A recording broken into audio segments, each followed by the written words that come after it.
Hello, and welcome to the conversation at airsafe.com, sponsored by Speedbreak Publishing. I'm your host, Dr. Todd Curtis, the creator of airsafe.com, your reliable source of airline safety and security information since 1996. In this conversation, I'd like to discuss the latest official update from the investigation into the crash of a British Airways 777 at London's Heathrow Airport on the 17th of January 2008. Although the aircraft was substantially damaged by the crash, there was only one serious injury among the 136 passengers, and no serious injuries among the 16 crew members. This was a scheduled international flight from Beijing, China to London, England. The flight was routine until about 2 miles from touchdown. The engines would not respond to commands to increase thrust, and as a result the aircraft touched down about 1,000 feet short of the runway. The Air Accidents Investigation Branch of the UK's Department of Transport is the lead agency in this investigation. They released an initial report about their investigation on the 18th of January, a day after the accident, and a second update on the 23rd of January. In the initial report, the AAIB stated that the flight was normal and uneventful until the aircraft was on final approach for runway 27 left. At about 600 feet above the ground, the autothrottle system commanded an increase in engine thrust to maintain the aircraft's flight path angle. The engines did not respond to this command, and also did not respond when the crew manually commanded an increase in thrust. During a standard approach, the aircraft is flown at a shallow 3-degree flight path angle. The pilot flying, in this case the first officer, increased the flight path angle after the engines failed to respond to thrust commands. The aircraft cleared the airport's perimeter fence before landing in the grassy area short of the runway. The second AAIB update from the 23rd of January provided additional details about the behavior of the aircraft. During final approach, the engines initially responded to autothrust commands to increase thrust. The right engine thrust reduced about 3 seconds after this command, and about 8 seconds later, thrust on the left engine reduced to similar levels. The engines continued to produce thrust above flight idle, but below the commanded level. Recorded data indicate that there was adequate fuel, that the autothrottle and engine controls performed as expected prior to and after reduction of thrust. The AAIB continues to look at all scenarios that could explain thrust reduction, as well as scenarios that would explain the lack of response to throttle level inputs.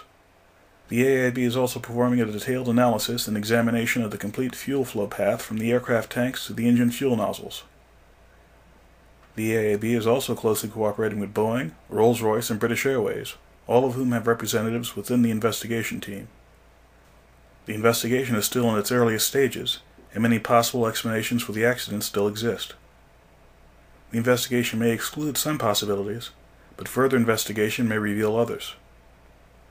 Given the current direction of the investigation, it's more likely that there may be issues with multiple systems involving failures, unexpected behavior, or inadequate, inappropriate, or missing procedures. Keep in mind that a system failure may occur in many ways, including situations where the system performs as expected, but fails to achieve a desired result. The observations made in the previous podcast about the challenges facing the AAIB in analyzing this accident are still relevant. Accidents that occur because of system-related problems are usually a combination of technological and human factors issues. It may be difficult to recreate the conditions associated with the accident, in part because some relevant environmental or system conditions may not be well understood. System-related problems may be due to subtle and complex interactions within and between systems and their human operators. Understanding those interactions can be a long and difficult process. The suggestions made in the previous podcast about how to evaluate what's being published about the investigation are also still valid. If you're interested in following what is said about the investigation online or in the news media, keep this in mind. Prior to the completion of the investigation by the AAIB, those outside of the investigation, including aviation safety experts and the largest news media organizations, will have access only to a fraction of the relevant information. The AAIB will likely provide several more updates prior to publishing a final report, and these updates represent the most authoritative source of information about the ongoing investigation. Finally, take the time to read between the lines and figure out what is fact and what is speculation. If you're interested in following the 777 investigation, or if you're interested in other aviation safety or security issues, you can check out the following resources. For more on the 777 investigation, visit 777.airsafe.org. If you want to provide feedback about this podcast, visit feedback.airsafe.org.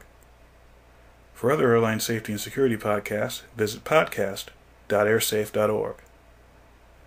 Background information about the site and the site's creator, Dr. Todd Curtis, is available at media.airsafe.org.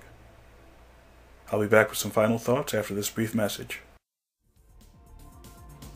If you have a serious interest in the study of aviation safety, one of the key skills you have to have is the ability to analyze data. My book, Understanding Aviation Safety Data, might be the perfect tool for that job. Based on my experiences from analyzing thousands of incidents and accidents, this book has detailed step-by-step procedures for asking and answering the 12 basic kinds of aviation safety questions you're likely to encounter. To find out more about the book, visit SpeedBreak Publishing at orders.speedbreak.com. Well, it looks like that's all the time we have for today. Before we end this conversation, I'd like to remind all my listeners that this podcast is produced by the AirSafe.com Foundation, a nonprofit organization that supports a number of efforts to further the public's understanding of aviation safety and aviation security. For more information about the foundation, or to make a tax-deductible donation, please visit airsafe.org. For more information about airline safety, you can find us at airsafe.com. That's AIRSAFE.com. Or type the words airline safety into your favorite search engine. We're probably on the first page of results. Thanks for listening, and we'll see you next time.